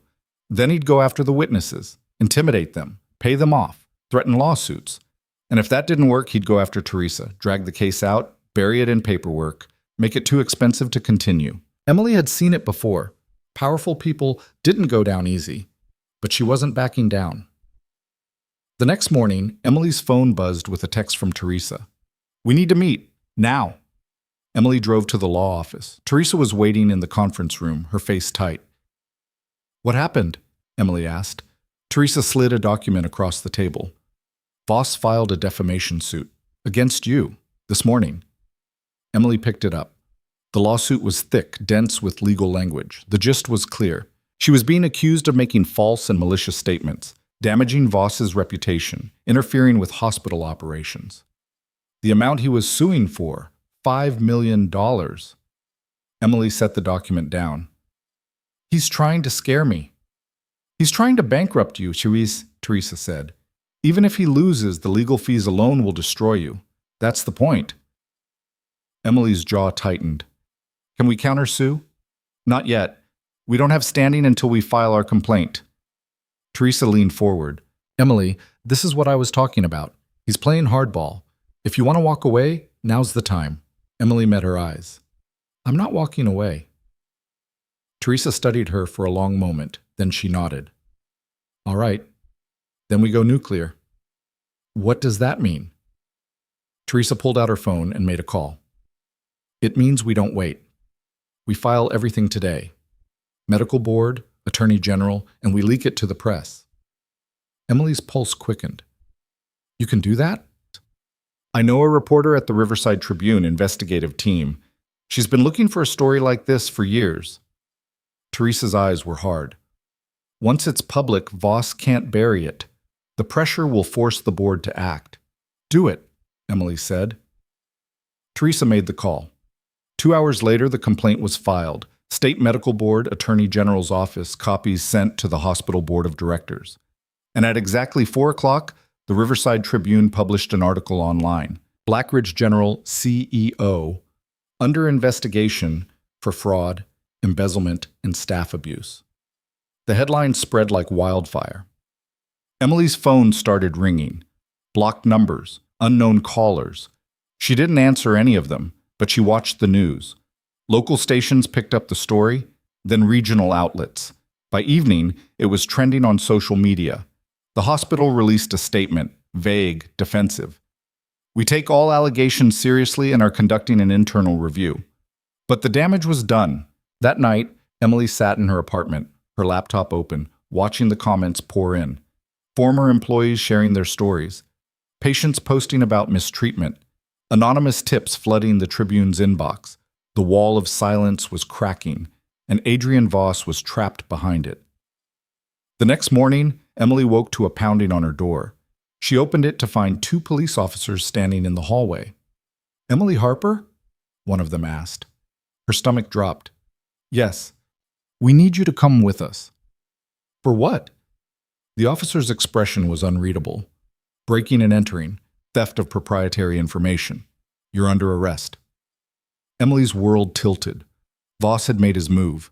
Emily didn't resist. She held out her wrists, let them cuff her, and walked out of her apartment building between two officers while her neighbors stared through cracked doors. The ride to the station was silent. Emily kept her face neutral, her breathing controlled. She'd been in worse situations. She just had to stay calm. They booked her at the Riverside Police Department. Fingerprints, photos, personal belongings confiscated. Then they put her in an interrogation room and left her there. Emily sat at the metal table, hands folded, and waited. 40 minutes later, the door opened. A detective walked in. Mid-50s, gray suit, tired eyes. His badge read Detective Paul Hendricks. He sat down across from her and opened a folder. "Miss Harper," he began, his tone conversational, "you want to tell me what you were doing in Adrian Voss's office 3 nights ago?" Emily met his gaze. "I want a lawyer." Hendricks sighed. "That's your right. But just so you know, we have security footage. You entering the building at 9:14 p.m., exiting at 9:51. You were in that office and Mr. Voss is claiming you stole proprietary files." Emily said nothing. "He's also claiming you've been harassing him, spreading false information, defamation." Hendricks leaned forward. "Look, I don't know what's going on between you two, but breaking into someone's office? That's a felony. You're looking at jail time." Emily's voice was steady. "I want a lawyer." Hendricks' jaw tightened. He closed the folder and stood. "Fine. Sit tight." He left. The door locked behind him. Emily sat there alone for another 2 hours. Finally, the door opened again. Teresa Grimaldi walked in, her expression tight with controlled fury. "Are you okay?" Teresa asked, sitting down. "I'm fine." Teresa glanced at the two-way mirror, then back at Emily. "They're charging you with breaking and entering, theft, and computer fraud. Voss is pushing hard. He wants you in jail." Emily's jaw set. "Can they make it stick?" "They have footage of you entering the building. That's trespassing at minimum." Teresa's voice dropped. "But here's the thing. Voss doesn't want this to go to trial. He wants you to plead out, take a deal, disappear quietly." "What kind of deal?" "Drop everything. The complaint, the witnesses, the lawsuit. In exchange, he reduces the charges to misdemeanor trespassing. You get probation, and your record gets expunged after a year." Emily's eyes narrowed. "And if I don't take it?" "Then he drags you through court, bankrupts you with legal fees, and destroys your credibility before we ever get to the real case." Teresa paused. "Emily, I need to know, did you actually break into his office?" Emily held her gaze. "I used my employee badge. The door code was default. I copied files that prove he's been embezzling millions." Teresa closed her eyes briefly. "That's still illegal entry and unauthorized access." "I know. And the files you copied, they might not be admissible now. Fruit of the poisonous tree." Emily's voice was cold. "Then we find another way." Teresa studied her for a long moment. Then she nodded. "All right, I'll stall them. Buy us some time. But you need to understand, this just got a lot harder." Teresa left to negotiate with the DA's office. Emily was moved to a holding cell, a small concrete box with a bench and a toilet. She sat down and closed her eyes. She'd miscalculated. Voss had anticipated her move, set a trap, and she'd walked right into it. But she wasn't done yet. 6 hours later, Teresa returned. "They're letting you out on bail. 20,000. I don't have that." "I know. I called in a favor. A bail bondsman I've worked with before. You'll owe him $2,000 and you're on electronic monitoring until trial." Emily nodded. "Thank you." "Don't thank me yet. The arraignment is tomorrow morning. We need to prepare." They released Emily at midnight. She walked out of the station with an ankle monitor locked around her left leg, its red light blinking every few seconds. Teresa drove her home. "Get some sleep," Teresa said as Emily got out of the car. "We have a long day ahead." Emily nodded and went inside, but she didn't sleep. She sat at her kitchen table staring at the wall, thinking. Voss had outmaneuvered her. He'd turned her biggest weapon, the stolen files, into a liability. Now she was the criminal and he was the victim. But there was one thing he hadn't counted on. She wasn't the only one digging. Emily pulled out her phone and sent a text to Kyle. Are you still willing to talk? The response came 3 minutes later. Yes. Emily typed quickly. I need you to go public, tomorrow, before my arraignment. A pause. Then, what do I say? Everything. What he did to you, what you saw him do to others, don't hold back. Another pause. He'll sue me. He's already suing me, and he can't sue all of us. A long silence. Then, okay, I'll do it. Emily set the phone down and exhaled slowly. One witness wouldn't be enough. But it was a start. She sent the same message to 3 other former employees. 2 responded immediately. The third took an hour, but eventually agreed. By the time the sun came up, Emily had 5 people ready to go on record. The arraignment was at 9 a.m. Emily wore the same clothes she'd been arrested in, jeans, a plain shirt, no makeup. She looked tired. She looked defeated. That was fine. Let them think she was broken. The courtroom was small, fluorescent lights buzzing overhead. Teresa sat beside her at the defense table. Across the aisle, the prosecutor, a sharp-faced woman named Linda Marsh, shuffled papers with the confident air of someone who'd already won. The judge, an older man with wire-rimmed glasses, entered and sat down. The people versus Emily Harper, the clerk announced. Judge Preston looked at Emily over his glasses. Miss Harper, you're charged with breaking and entering, theft, and unauthorized access to computer systems. How do you plead? Emily stood. Not guilty, Your Honor. The judge nodded. Bail has been set at $20,000, already posted. You're on electronic monitoring and restricted to Riverside County until trial. Next court date is set for... Your Honor, Teresa interrupted, standing. We'd like to request an expedited trial date. My client's reputation and career are being destroyed while these charges hang over her, and we believe the evidence will show she's innocent. Marsh stood immediately. The people object. We need time to compile evidence, and the people had time to arrest my client within hours, Teresa cut in. Surely you can be ready for trial just as quickly. The judge looked between them. Miss Grimaldi, expedited trials are rare. I understand, Your Honor, but my client is also facing a civil defamation suit filed by the alleged victim in this case, which suggests these charges may be retaliatory. The sooner we get to the truth, the better. Marsh's face tightened. That's inflammatory and irrelevant. It's relevant, Teresa said sharply, because Adrian Voss is using this court as a weapon to silence a whistleblower. The judge held up a hand. That's enough. I'll set a preliminary hearing for 2 weeks from today. If the evidence supports moving forward, we'll schedule trial shortly after. Next case. The gavel came down. Emily sat back down, her pulse steady. 2 weeks. That was all the time she had. Outside the courthouse, a small crowd had gathered. Reporters, cameras, microphones. Emily walked down the steps with Teresa at her side, ignoring the shouted questions. Miss Harper, did you break into Adrian Voss's office? Are you guilty? What do you say to people who think you're just a disgruntled employee? Emily kept walking. Then a voice cut through the noise. Miss Harper, do you stand by your accusations against Voss? Emily stopped. She turned toward the reporter, a young woman with a notebook, eyes sharp and focused.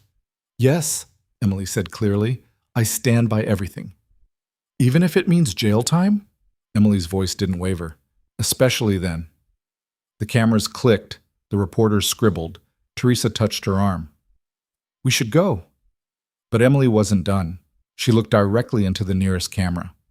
Adrian Voss has spent years abusing his power, stealing from the hospital, and terrorizing staff. If standing up to that makes me a criminal, then I'll take the charges. Teresa pulled her away before she could say more. They got into Teresa's car and drove in silence for several blocks. That was risky, Teresa said finally. Emily stared out the window. It was necessary. The DA is going to use that statement against you. I know. Teresa glanced at her. You're not trying to win this in court, are you? Emily's jaw set. I'm trying to win it everywhere. That afternoon, the first witness went public. Kyle posted a video on social media, 15 minutes of him sitting in his living room, face pale but determined, telling his story. The abusive language, the impossible demands, the humiliation, the threats, and finally, The firing that came with a severance check and an NDA that made him feel like he was selling his soul. Within 2 hours, the video had 50,000 views. By evening, it was over 200,000. The second witness, a former radiology tech named Sandra Okoro, posted her own account. She'd been fired after reporting a safety violation that Voss had ignored. She had emails, text messages, documentation. The third witness, a doctor who'd left Blackridge after Voss threatened to destroy his career, gave an interview to the Riverside Tribune. He didn't hold back. One by one, the stories piled up, and the media firestorm grew. Blackridge General released another statement, more defensive this time. We are conducting a thorough internal investigation and will take appropriate action based on the findings. But the board of directors was panicking. Emily could feel it. Late that night, her phone buzzed. A text from an unknown number. You need to see this. A link followed. Emily clicked it. It was a news article from a legal blog. State Attorney General opens formal investigation into Blackridge General Hospital. CEO. Emily's breath caught. The pressure was working. The next morning, Emily woke to a call from Teresa. Turn on the news, Shito, Teresa said, her voice tight with barely contained excitement. Emily grabbed the remote and flipped to a local station. A news anchor was speaking, her expression serious. Breaking news this morning, Adrian Voss, CEO of Blackridge General Hospital, has been placed on administrative leave pending investigations by both the State Medical Board and the Attorney General's office. The hospital's board of directors released a statement early this morning announcing the decision. Emily sat on the edge of her couch, her heart pounding. The anchor continued. Voss is facing allegations of embezzlement, fraud, and workplace abuse. Several former employees have come forward with detailed accounts of harassment and retaliation. We'll continue to follow this story as it develops. Emily's phone rang again. Teresa. Did you see it? Teresa asked.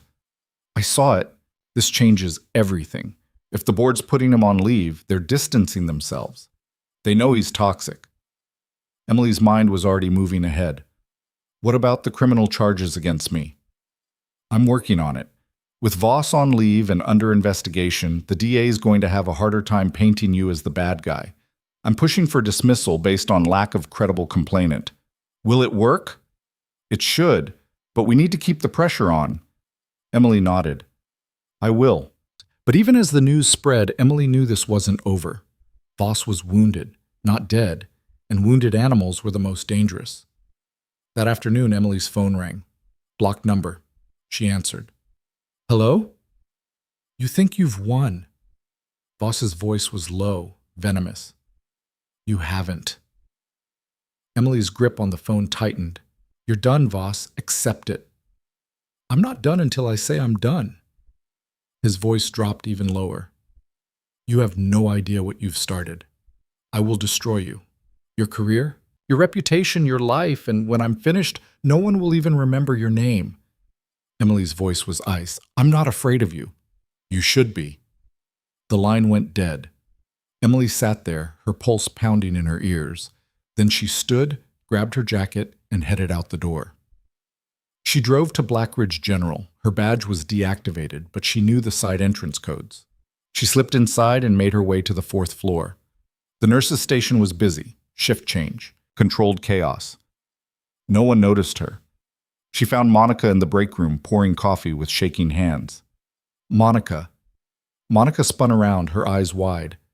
Emily? What are you doing here? You're not supposed to… I need to ask you something.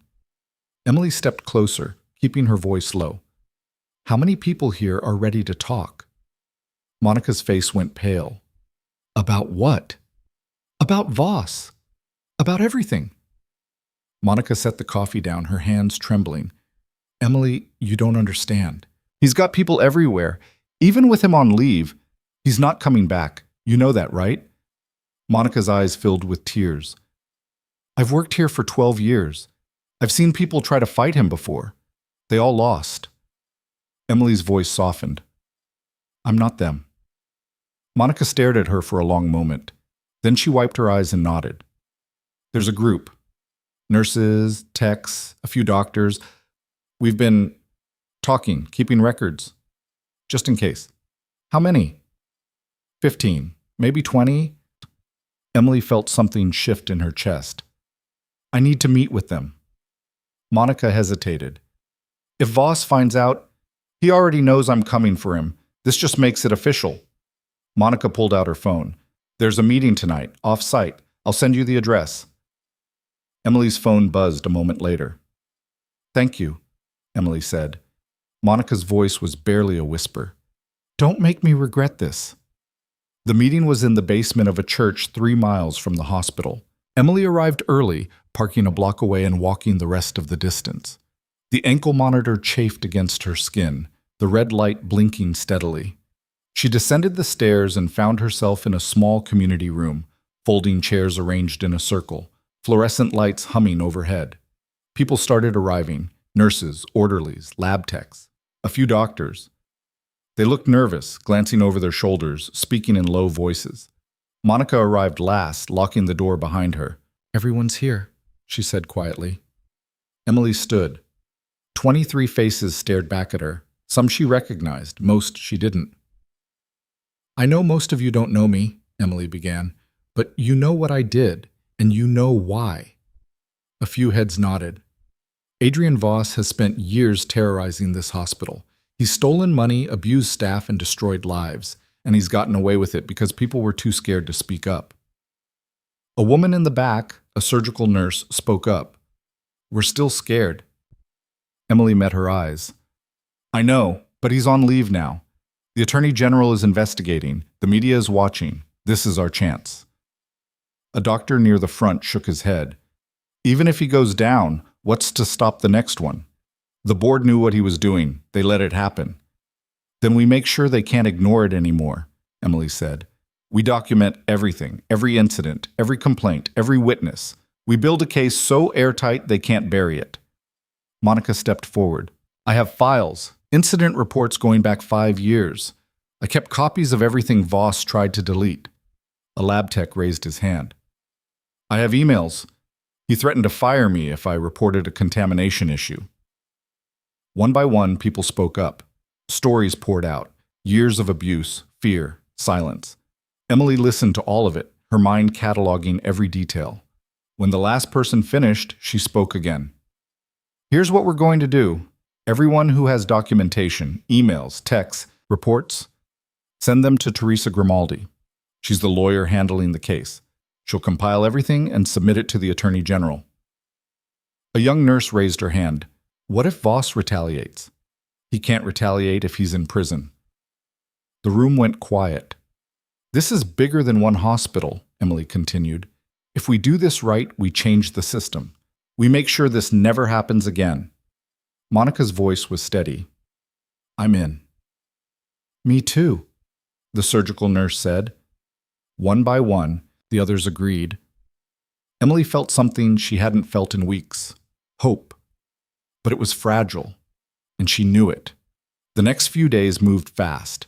Emily stayed home, monitored by the ankle bracelet, while Teresa coordinated with the witnesses. Documents flooded in, hundreds of pages of evidence, all pointing to the same conclusion. Adrian Voss was guilty. The Attorney General's office escalated the investigation. Subpoenas were issued. Bank records were pulled.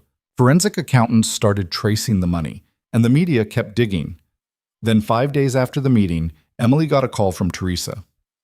The DA's dropping the charges, Teresa said, her voice tight with controlled triumph. Emily's heart stopped. What? They don't have a case. With Voss under investigation and your evidence supporting a whistleblower defense, they're cutting their losses. The charges are being dismissed. Emily sat down hard. When? Official motion is being filed this afternoon. You'll be free by tonight. Emily closed her eyes. Thank you. Don't thank me yet. The civil suit is still active. Voss is fighting back. Let him fight. That night, a technician came to Emily's apartment and removed the ankle monitor. The red light blinked one last time, then went dark. Emily stood in her living room, rubbing her ankle, feeling the weight lift. But she knew this wasn't over. The next morning, Emily woke to her phone buzzing nonstop. She grabbed it, saw dozens of missed calls and texts. She opened the news app. The headline hit her like a punch. Adrian Voss found dead in apparent suicide. Emily's blood went cold. She read the article, her hands shaking. Voss had been found in his home early that morning, a single gunshot wound. No note. Police were investigating, but initial reports suggested suicide. Emily set the phone down and stared at the wall. Her phone rang. Teresa. "Did you see?" Teresa asked, her voice tight. "I saw." "This changes everything. The investigation will continue, but without him, they'll try to close it," Emily finished. "Blame everything on a dead man and move on." "Exactly." Emily's jaw set. "We don't let them." "Emily, he's dead. The case is going to collapse without a defendant. Then we go after the board. They enabled him. They knew what he was doing." Teresa was silent for a moment. "That's a much harder fight." "I don't care." Teresa sighed. "All right, I'll start pulling board records, but you need to be prepared. This could take years." "I've got time." Emily hung up and sat in the silence of her apartment. Voss was dead. The man who'd terrorized Blackridge, who'd tried to destroy her, was gone. But she didn't feel relief. She felt empty, because the system that had protected him was still intact. That afternoon, Emily drove to Blackridge General. She walked through the front doors for the first time in weeks, her head high, her steps steady. The lobby was buzzing, staff talking in hushed voices, patients watching the news on the waiting room TV. Emily made her way to the 4th floor. The nurse's station was quiet. Carla looked up, her eyes widening. "Emily?" "Hey."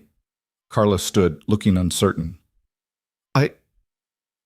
I heard about Voss." Emily nodded. "Yeah. Is it really over?" Emily met her gaze. "Not yet." She walked to Monica's office and knocked. Monica opened the door, her face drawn and exhausted. "Come in," Monica said quietly. Emily stepped inside. "We need to talk about what happens next." Monica sank into her chair. "The board's in damage control mode. They're trying to spin this as a tragedy, say Voss was under immense pressure, paint him as a victim." Emily's voice was hard. "He wasn't a victim. I know. But they're going to try to bury the investigation with him. Then we don't let them." Emily leaned forward. "We keep pushing. We make sure every board member who looked the other way is held accountable." Monica's eyes filled with tears. "Emily, I'm tired. We all are. We've been fighting for so long. I know, but we're so close." Monica wiped her eyes. "What do you need from me?" "Board meeting minutes, internal memos, anything that shows they knew what Voss was doing." Monica hesitated, then nodded. "I'll see what I can find." Emily stood. "Thank you." As she walked out of the office, her phone buzzed. A text from an unknown number. "Meet me at Riverside Park. Bench by the lake. 1 hour. Come alone." Emily stared at the message. Then she deleted it and headed for the park. The park was quiet, the late afternoon sun casting long shadows across the grass. Emily found the bench by the lake and sat down. 10 minutes later, a man approached. Mid-60s, gray hair, expensive coat. She didn't recognize him. He sat down beside her without a word. "Who are you?"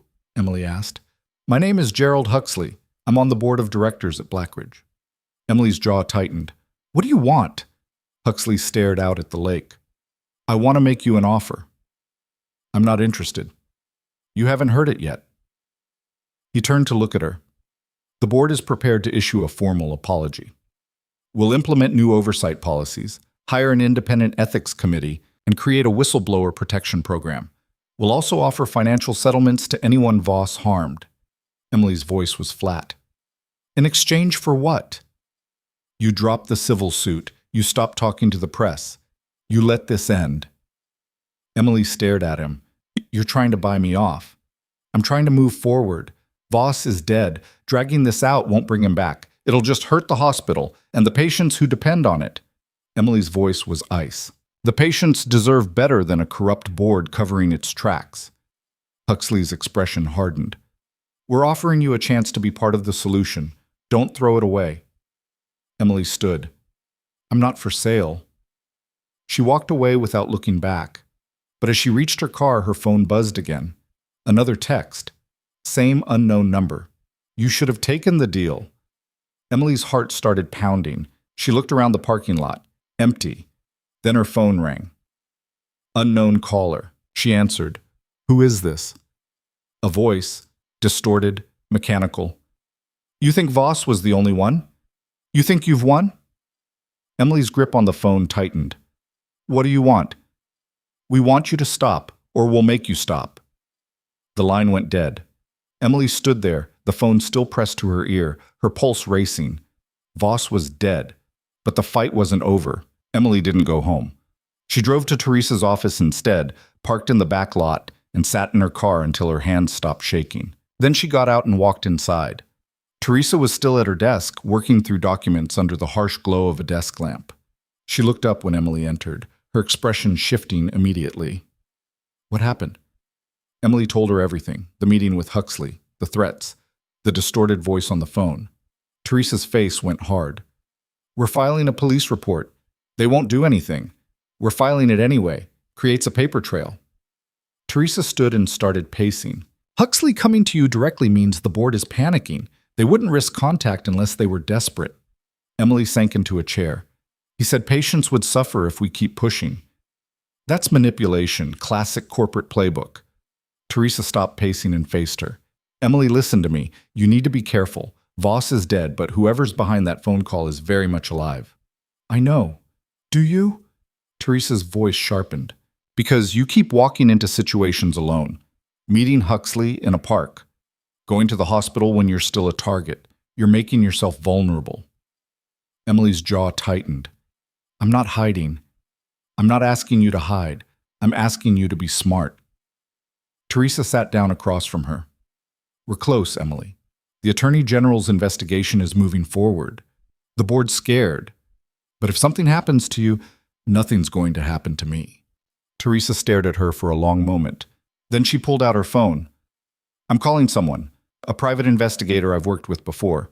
He's going to keep an eye on you. Teresa, non-negotiable. Teresa was already dialing. You want to fight this war? Fine, but you're not doing it unprotected. Emily didn't argue. The investigator's name was Marcus Webb, former military, now working private security and investigation. He met Emily the next morning at a diner 3 blocks from her apartment. He was in his early 40s, compact build, watchful eyes that never stopped moving. Teresa says you've got a problem, Webb said, stirring his coffee. Emily slid a piece of paper across the table.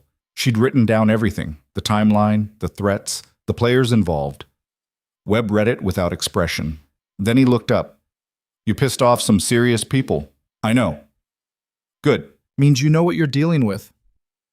He folded the paper and tucked it into his jacket. Here's what I'm going to do. I'll run background on the board members, see who has the most to lose. I'll also trace that phone call, see if we can identify the source. Can you do that? Webb's mouth twitched, almost a smile. I've done worse. Emily nodded. What do you need from me? Stay visible. Go to work. Run errands. Live your life. But follow some rules. No meeting strangers alone. No going to isolated locations. And if anything feels wrong, you call me immediately. He slid a business card across the table. That number goes straight to my cell, day or night. Emily took the card. Thank you. Don't thank me yet. Just stay alive long enough for me to do my job. He left cash on the table and walked out. Emily sat there for a moment, staring at the card. Then she pocketed it and headed to Blackridge General. The hospital felt different now, quieter. The usual chaos was still there, patients, staff, emergencies, but underneath it something had shifted. People made eye contact. Conversations didn't stop when she walked by. A few nurses even nodded at her in the hallways. Emily found Monica in her office, surrounded by file boxes. What's all this? Emily asked. Monica looked up, exhaustion written across her face. Board meeting minutes, 5 years worth. You wanted proof they knew what Voss was doing? Here it is. Emily stepped closer, scanning the documents spread across the desk. Meeting agendas, financial reports, internal memos, all stamped with the Blackridge General seal. Where did you get these? Emily asked. Monica's voice was quiet. Records department.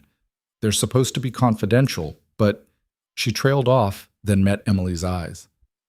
I'm done protecting them. Emily started reading. The first document was a budget report from 3 years ago, flagging unusual consulting expenditures. The second was a memo from the CFO questioning payments to Meridian Solutions Group. The third was meeting minutes where a board member raised concerns about staff turnover rates, and in every case the concerns were noted and dismissed. Emily's hands tightened on the papers. They knew. Every single one of them knew. Monica nodded. And they did nothing. Emily pulled out her phone and took photos of every document, uploading them to a secure cloud folder Teresa had set up. This is enough, Emily said. This proves complicity. Monica leaned back in her chair. What happens now? Now we make sure everyone sees it. That afternoon, Emily met with the Riverside Tribune reporter who'd been covering the story. A woman named Jenna Park, sharp-eyed and relentless. They sat in a corner booth at a coffee shop, Emily's laptop open between them. These are board meeting minutes? Jenna asked, scrolling through the files. Yes. They showed the board was aware of financial irregularities, staff complaints, and safety violations, and they ignored all of it. Jenna's eyes lit up. This is huge. Can I verify these are authentic? Teresa Grimaldi can confirm. She's compiling everything for the Attorney General. Jenna was already typing notes. I need quotes, on the record. Emily hesitated, then she nodded. Use my name. You sure this is going to make you a bigger target? Emily's voice was steady. I'm already a target. Might as well make it count. The article went live the next morning. Blackridge Board knew about Voss's misconduct and did nothing. The response was immediate. Social media exploded. Local news picked it up.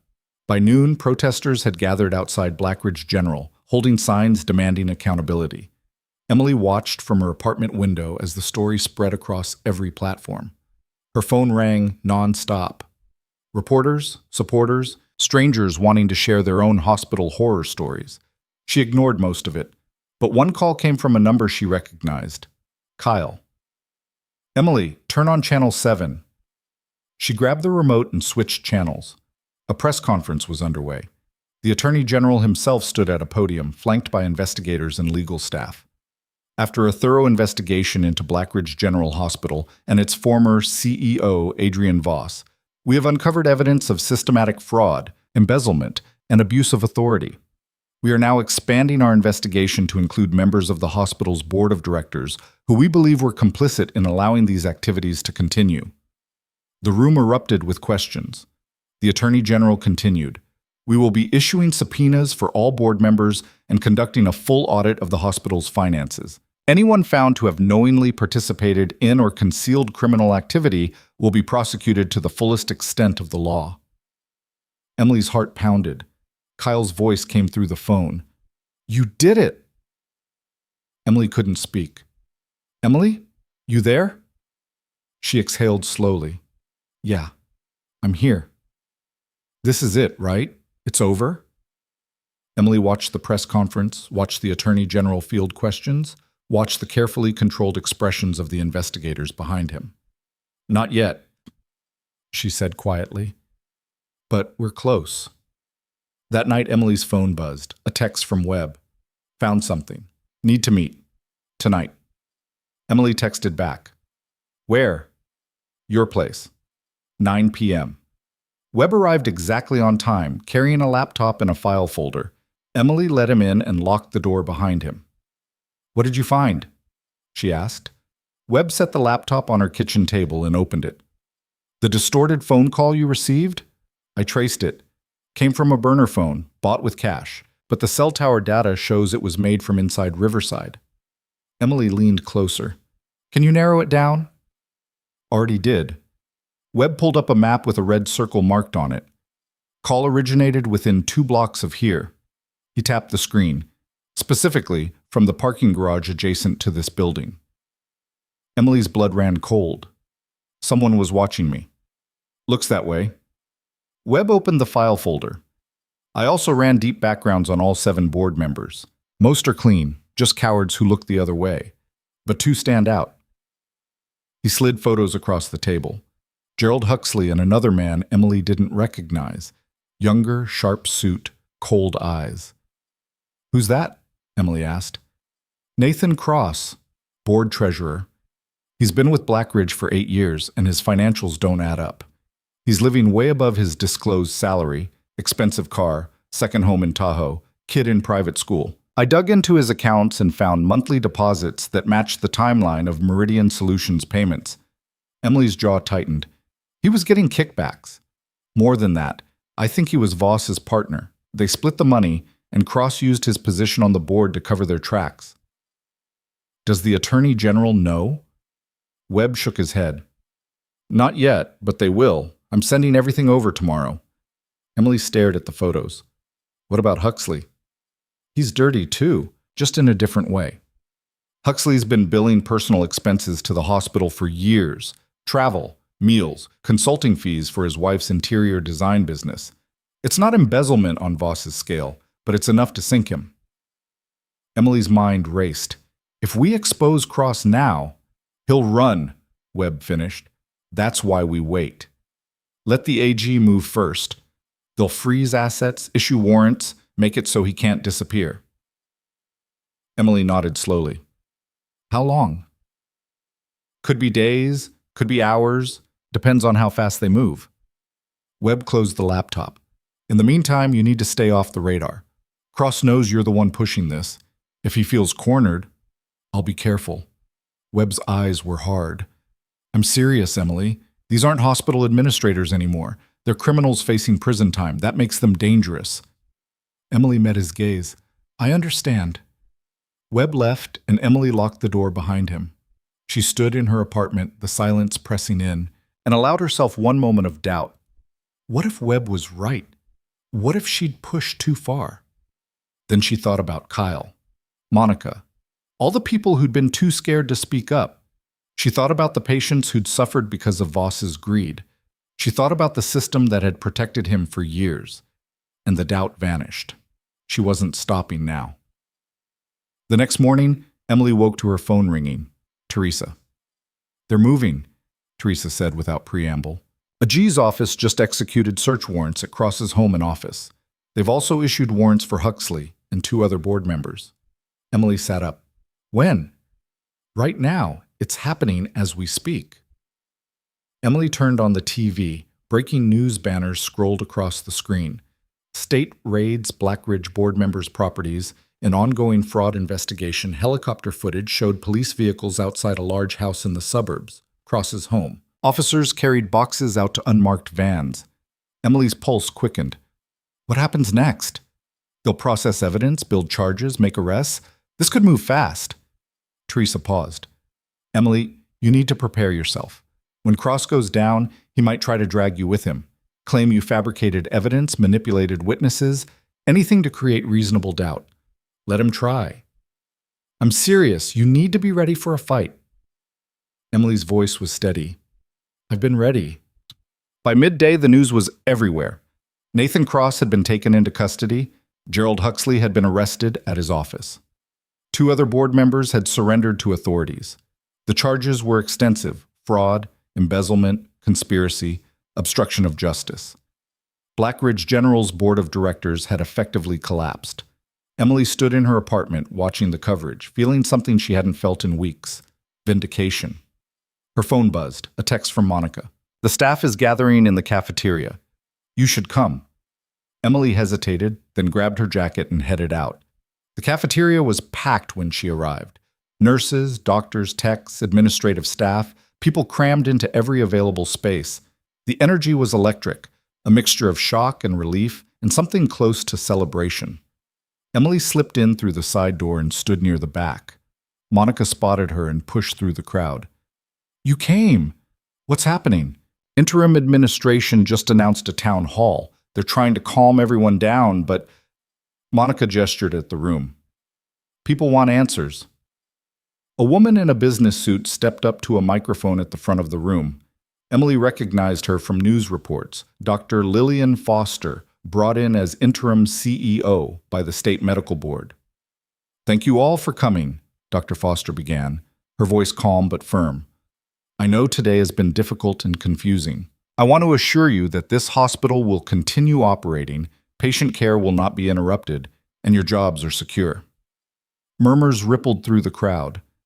I also want to acknowledge the courage of those who came forward to report wrongdoing. Your actions have exposed serious problems, and we are committed to ensuring nothing like this ever happens again. A voice called out from the middle of the room. What about the people who enabled Voss? The ones who knew and did nothing? Dr. Foster's expression tightened. Anyone found to have been complicit will be held accountable. That includes former board members, administrators, and any staff who participated in or concealed illegal activity. Another voice. What about the whistleblowers? Are they going to be protected? Dr. Foster nodded. Absolutely. We are implementing new policies to protect anyone who reports violations. No retaliation, no intimidation, full transparency. The room erupted in applause. Emily felt tears prick her eyes, but she blinked them back. Monica nudged her. You should say something. Emily shook her head. This isn't about me. Yes, it is. You started this. I just did what needed to be done. Monica grabbed her arm. Emily, people need to see you. They need to know that standing up actually works. Emily hesitated. Then she took a breath and stepped forward. The crowd parted as she made her way to the front. Conversation stopped. Eyes turned toward her. Dr. Foster looked at her with something close to respect. Miss Harper, would you like to address the staff? Emily hadn't prepared anything. She didn't have talking points or a speech. She just stood at the microphone and spoke from the chest. I'm not here to take credit, she began, her voice steady. What happened at Blackridge wasn't because of one person. It was because people got tired of being afraid. They got tired of watching abuse happen and pretending it was normal. She looked out at the crowd. Familiar faces, strangers, people she'd worked beside, people she'd never met. Adrian Voss is gone. The board members who protected him are being prosecuted. But that doesn't fix everything. We still have to rebuild trust. We still have to prove that this place can be different. A few heads nodded. So here's what I'm asking. Don't let this moment pass. Don't go back to being silent. If you see something wrong, say something. If someone tries to intimidate you, report them. If the system fails, fix it. Her voice grew stronger. Because the only way we make sure this never happens again is if we refuse to let it. The applause started slow, then built, then filled the room.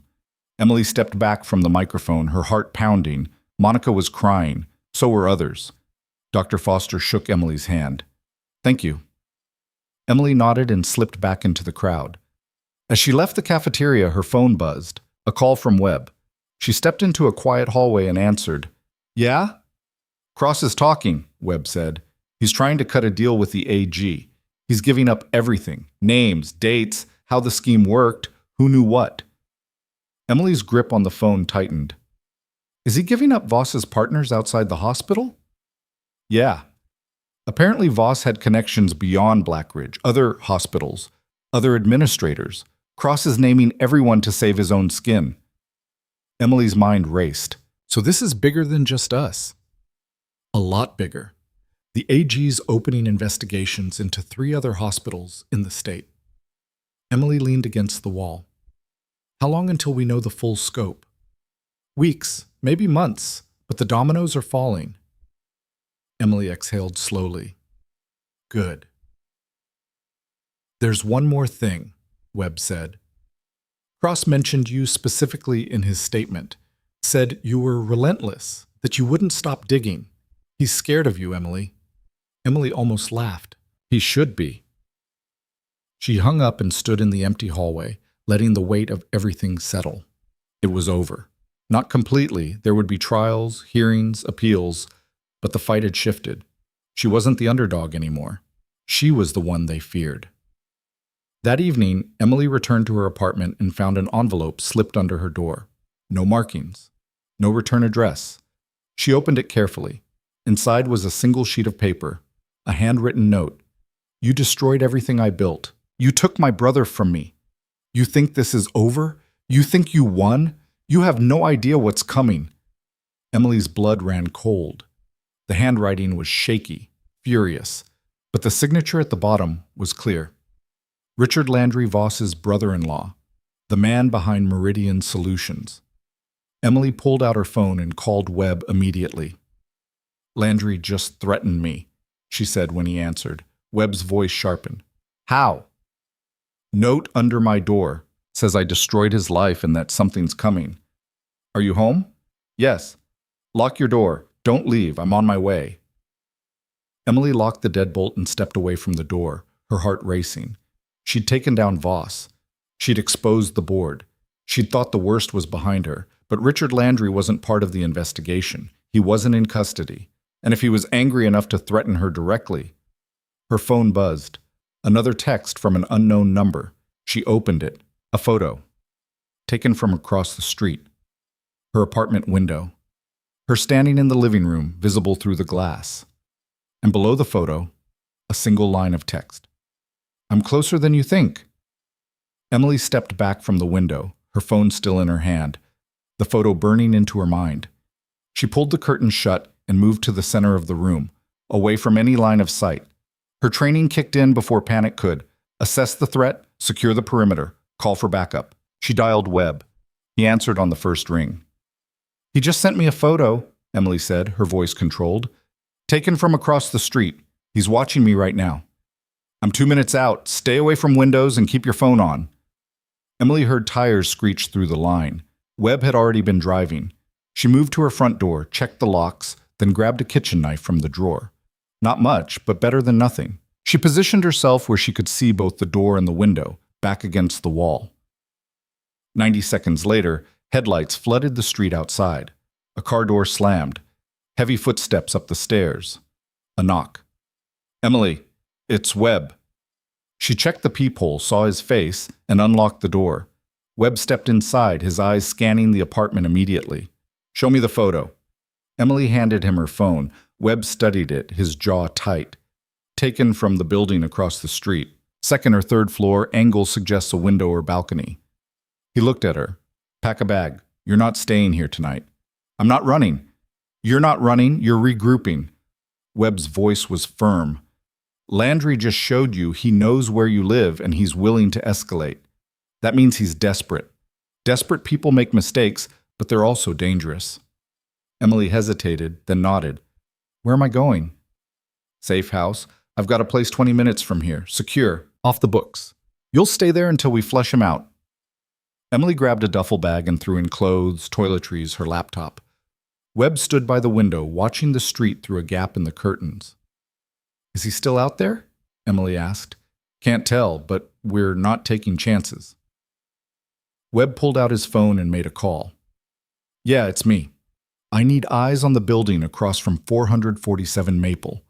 Second or third floor, east-facing windows. Subject is hostile, possibly armed. Do not engage. Just locate and report. He hung up and turned to Emily. My partner's on it. Let's move. They left through the back entrance, Webb leading the way with one hand inside his jacket. They got into his car, a nondescript sedan, and pulled out without headlights until they were 2 blocks away. Emily watched the rearview mirror. No one followed.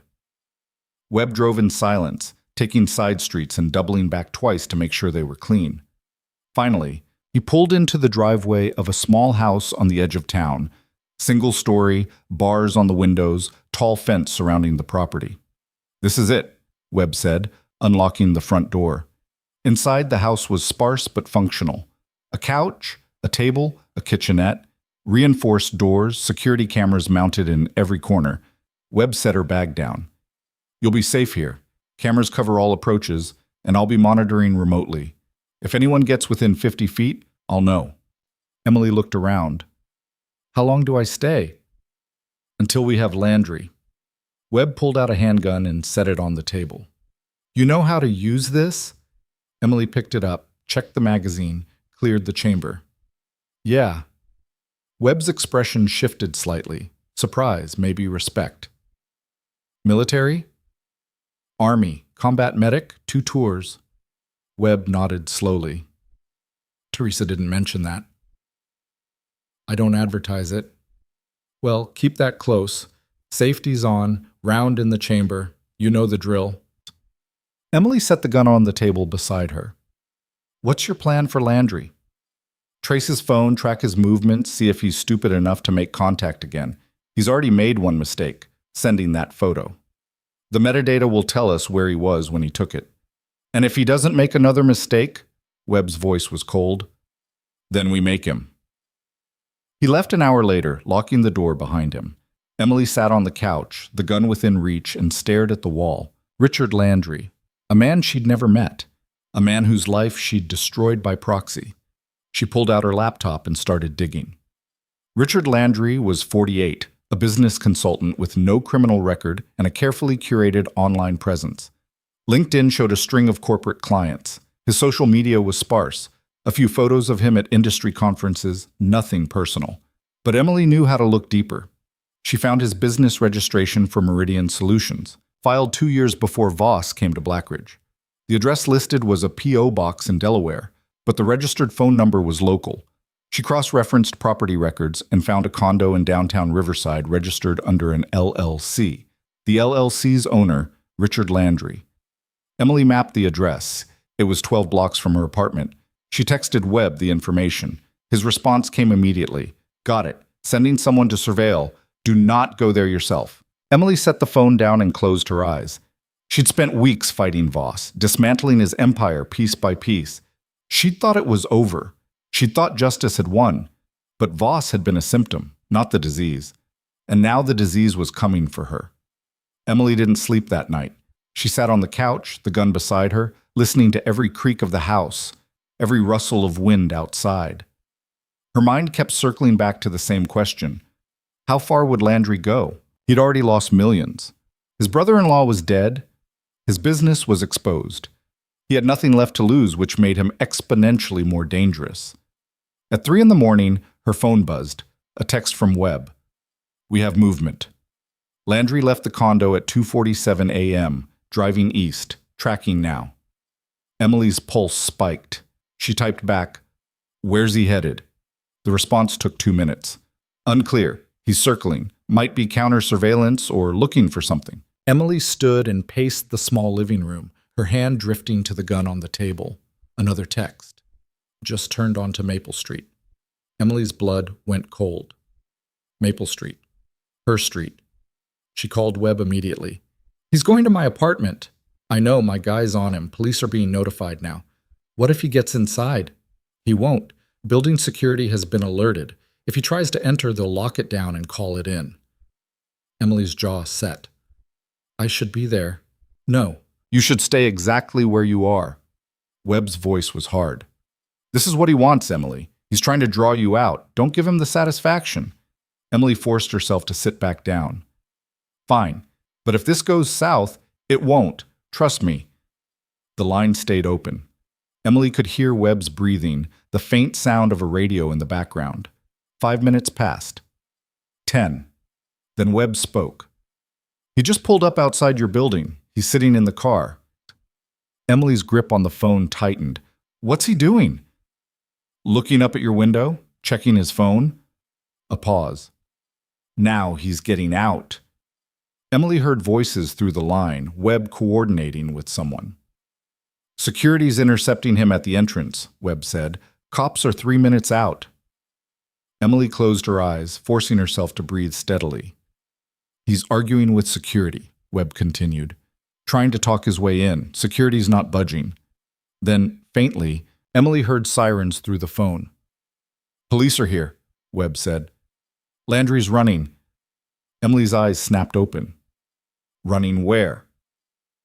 Back toward his car. No, he's on foot, heading east down Maple. Webb's voice sharpened. My guy's in pursuit. So are the cops. Emily stood, pacing again, her heart pounding. They've got him cornered, Webb said. Alley behind the pharmacy. He's got nowhere to go. A long silence. Emily could hear shouting, orders being given. Then Webb spoke again, his voice calm. He's down. They tackled him. He's in custody. Emily exhaled slowly, her knees suddenly weak. She sat down hard on the couch. You still there? Webb asked. Yeah. It's over. Landry's in handcuffs. They're taking him in now. Emily's hands were shaking. Did he have a weapon? Knife in his jacket. No gun. Webb paused. Emily, you need to understand. If you'd been at your apartment tonight, this could have ended very differently. Emily nodded, even though he couldn't see her. I know. Get some sleep. I'll pick you up in the morning and we'll go give statements. All right. Webb hung up. Emily sat in the silence of the safe house, the gun still on the table, adrenaline slowly draining from her system.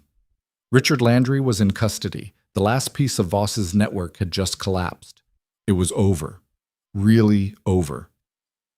Emily lay down on the couch and closed her eyes. This time, sleep came. The next morning, Webb drove her to the Riverside Police Department. Emily gave her statement to Detective Hendricks, the same detective who'd questioned her weeks ago about breaking into Voss's office. His demeanor was different now, respectful, almost apologetic. Miss Harper, I want to thank you for your cooperation, Hendricks said when they finished.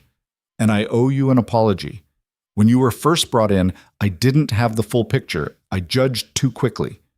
Emily met his eyes. You were doing your job. Maybe, but I could have done it better. Hendricks closed his notebook. For what it's worth, what you did took guts. A lot of people would have walked away. Emily stood. A lot of people did walk away. That's why it got so bad. Hendricks nodded slowly. Well, you didn't, and because you didn't, a lot of people are safer now. Emily left the station with Webb. They stood outside in the cold morning air, watching traffic pass. What happens to Landry now? Emily asked. Arraignments this afternoon. He's looking at stalking, criminal threats, attempted assault. Combined with the fraud charges from the AG, he's not seen daylight for a long time. Emily nodded. And the others? Cross? Huxley? Sentencing hearings are scheduled over the next 2 weeks. Cross is cooperating, so he might get a reduced sentence. Huxley's fighting it, which means he'll probably get the full weight. Webb looked at her. You should be there. For the sentencing. Why? Because they need to see you. They need to know that the person they tried to destroy is still standing. Emily considered that. Maybe. Webb's phone buzzed. He checked it and swore under his breath. What? Emily asked. Cross just gave up 2 more names. Administrators at other hospitals who were part of the scheme. Webb looked up. This thing's bigger than we thought. Emily felt something stir in her chest. Not fear, but determination. Then we keep digging. Webb studied her.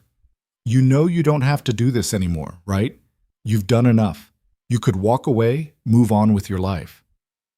Emily looked out at the city, the buildings, the people, the endless machinery of daily life. Somewhere in those buildings, someone was being abused.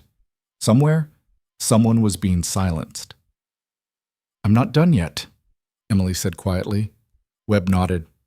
Didn't think so. That afternoon, Emily met with Teresa at the law office. Teresa had news. The state medical board officially approved your consulting role, Teresa said, sliding a contract across the table.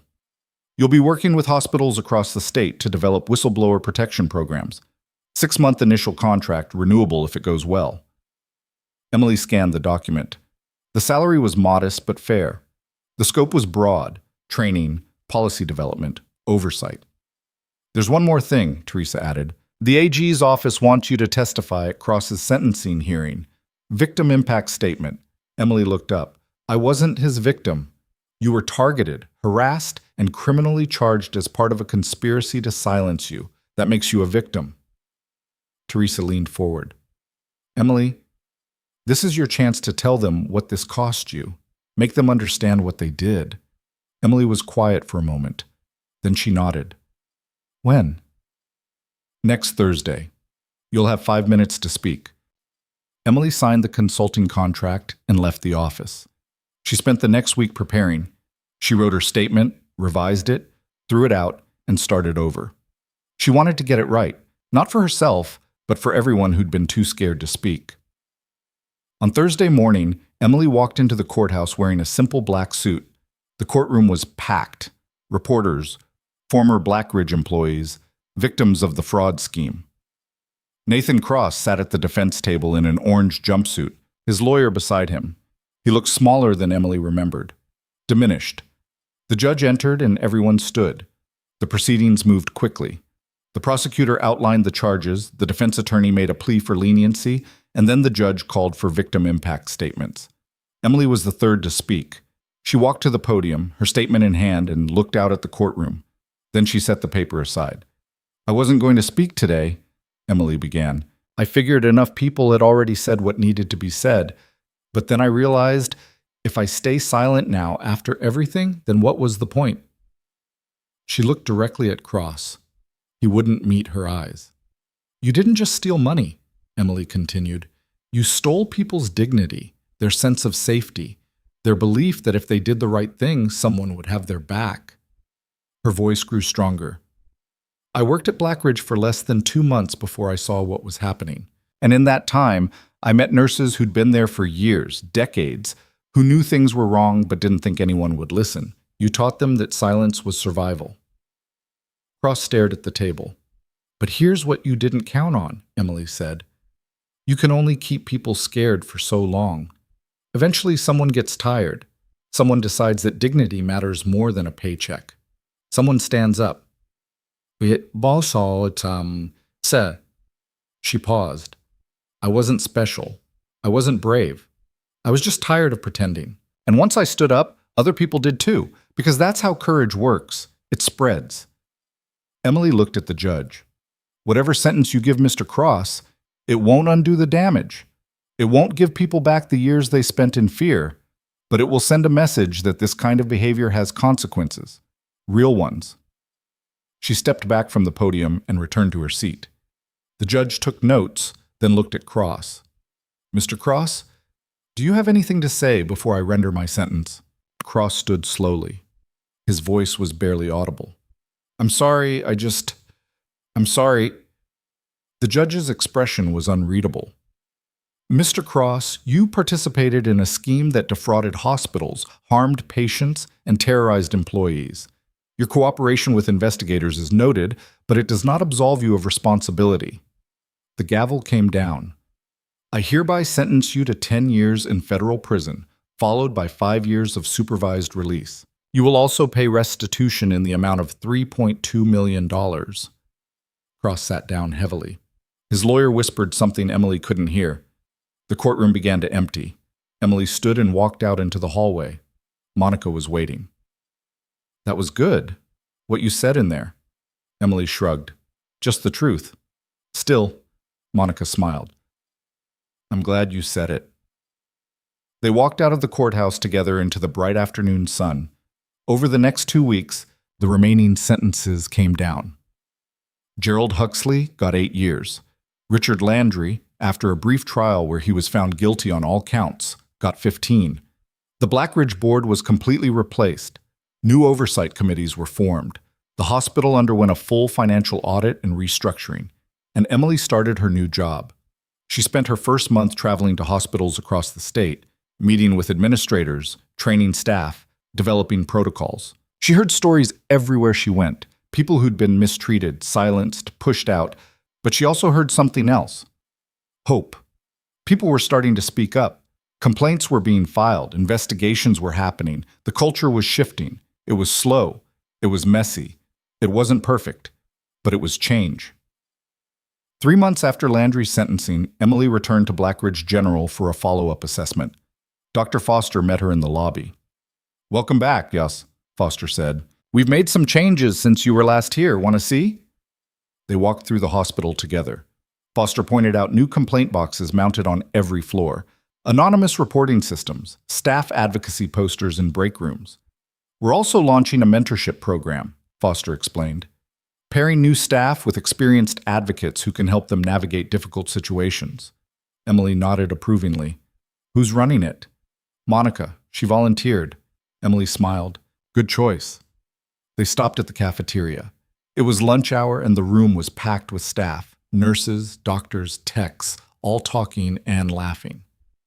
"It feels different, doesn't it?" Foster said quietly. Emily watched the room. "Yeah, it does." Foster turned to her.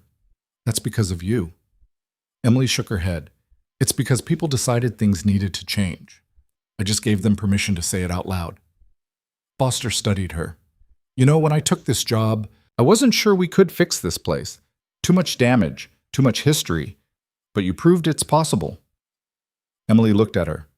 It's possible anywhere, as long as someone's willing to fight for it.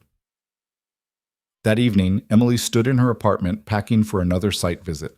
Her phone rang, an unknown number. She answered cautiously. Hello? Miss Harper? A woman's voice, nervous. My name is Rachel Nguyen. I don't know if you remember, but I filed a complaint against Adrian Voss at Maplewood Regional before he went to Blackridge. Emily's heart skipped. I remember. I read your file. Rachel's voice cracked slightly. I just wanted to say thank you for finishing what I started, for not giving up when they tried to bury you. Emily sat down slowly.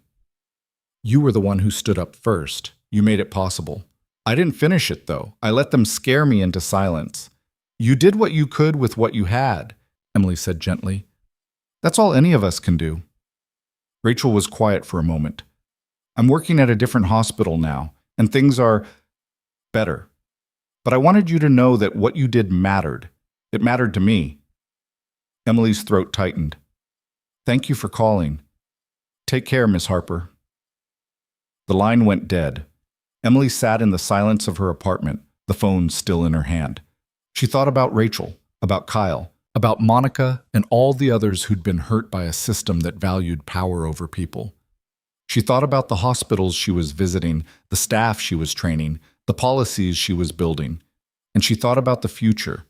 Not perfect, not fixed, but better. That was all she'd ever wanted. Not perfection, just better. 6 months later, Emily stood in front of a conference room full of hospital administrators and state officials. She was presenting her findings, a comprehensive report on whistleblower protections and oversight mechanisms. The room was silent as she spoke, her voice steady and confident. The data shows that hospitals with robust reporting systems and independent oversight have lower rates of fraud, better patient outcomes, and higher staff retention, Emily explained, clicking through slides. The cost of implementing these systems is minimal compared to the cost of lawsuits, settlements, and reputational damage from scandals. She paused, looking out at the audience. But beyond the numbers, there's a human element. When staff feel safe to report problems, patients are safer. When accountability exists, culture improves. When people know someone will listen, they speak up. A hand went up. One of the administrators. Ms. Harper, implementing these changes requires buy-in from boards and executives. How do we overcome resistance? Emily's voice was calm but firm. You make it clear that resistance has consequences. You tie oversight to funding. You make transparency a condition of operation. And if executives won't cooperate, you replace them. The room stirred. Some nodded. Others looked uncomfortable. Change doesn't happen because people want it, Emily continued. It happens because the alternative becomes unacceptable. After the presentation, several administrators approached her with questions. Others wanted to schedule consultations at their facilities. Emily took their cards, made notes, promised follow-ups. As the room emptied, Teresa appeared in the doorway. That was impressive, Teresa said. Emily gathered her materials. Just doing the job. You're doing more than that. You're changing the system. Teresa handed her an envelope. This came for you, from the governor's office. Emily opened it. Inside was a letter on official stationery. Dear Miss Harper, on behalf of the state of California, I would like to commend you for your extraordinary service in exposing corruption and improving patient safety across our healthcare system. Your work has set a new standard for accountability and advocacy. I would be honored if you would consider joining the State Healthcare Oversight Commission as a special advisor. Emily read the rest of the letter, then folded it and tucked it back into the envelope. Well? Teresa asked. Emily looked at her. I'll think about it. Teresa smiled. That means yes. That means I'll think about it. But Emily knew she'd say yes, because the work wasn't done. It would never be done. There would always be another hospital, another corrupt administrator, another person too scared to speak up. And as long as that was true, Emily would keep fighting. That night, Emily returned to Blackridge General one last time. Not for work, not for an assessment, just to see it. She walked through the lobby, past the front desk, into the hallways she'd walked months ago when everything was broken. The hospital was quiet, evening shift, most patients settled for the night. Emily made her way to the fourth floor, the nurses' station where she'd first met Carla and Becca, the break room where Monica had looked at her with exhausted eyes and said people didn't last long when they fought back, the ICU where she'd saved lives while Voss tried to destroy hers. She stood in the empty hallway, surrounded by the hum of machines and the distant sound of voices, and felt something she hadn't expected. Gratitude. Not for what had happened, she wouldn't wish that on anyone, but for what it had taught her. That courage wasn't the absence of fear. It was the decision to act despite it. That justice wasn't inevitable. It had to be fought for. That systems only changed when people refused to accept them as they were. Emily heard footsteps and turned. A young nurse rounded the corner, pushing a medication cart. She looked up and saw Emily. "Can I help you with something?" Emily shook her head. "No, I'm good." The nurse nodded and continued down the hall. Emily watched her go, then turned and walked toward the elevator. As she rode down to the lobby, she thought about that nurse. She didn't know her name, didn't know her story, but she hoped, quietly, deeply, that if that nurse ever saw something wrong, she'd know she could speak up, that she'd know someone would listen, that she'd know she wasn't alone. The elevator doors opened. Emily stepped out into the lobby. She walked past the security desk, past the front entrance, and out into the cool night air. The city spread out before her, lights glowing in the darkness, life continuing in all its messy complexity. Emily got into her car and sat for a moment, her hands on the steering wheel. She thought about where she'd been 6 months ago, arrested, threatened, fighting for her life. And she thought about where she was now, free, employed, making a difference. It wasn't a perfect ending. There was no triumphant music, no crowd cheering her name, just the quiet satisfaction of knowing she'd done what needed to be done. Emily started the car and pulled out of the parking lot. As she drove through the streets of Riverside, she passed other hospitals, other buildings, other places where people worked and struggled and hoped for better. And she knew somewhere in one of those buildings, someone was facing the same choice she'd faced. Stay silent or speak up. Look away or stand firm. Accept things as they are or fight to make them better. Emily didn't know who they were, didn't know if they'd find the courage. But she knew this. If they did speak up, if they did stand firm, they wouldn't be alone. Because she'd built something that would outlast her. A framework, a precedent, a proof that ordinary people could fight power and win. Not always, not easily, but sometimes. And sometimes was enough. Emily drove home through the quiet night, the city lights reflecting off her windshield, and felt something settle in her chest. Peace. Not the kind that came from everything being perfect, but the kind that came from knowing she'd done everything she could. She parked outside her apartment, climbed the stairs, and unlocked her door. Inside, everything was exactly as she'd left it. Simple, functional, hers. Emily set her bag down, made a cup of tea, and sat by the window. Tomorrow, she'd visit another hospital. She'd train more staff. She'd build more protections. But tonight, she was just Emily Harper, a nurse, a survivor, a person who'd refused to let fear win. And that was enough. More than enough. It was everything.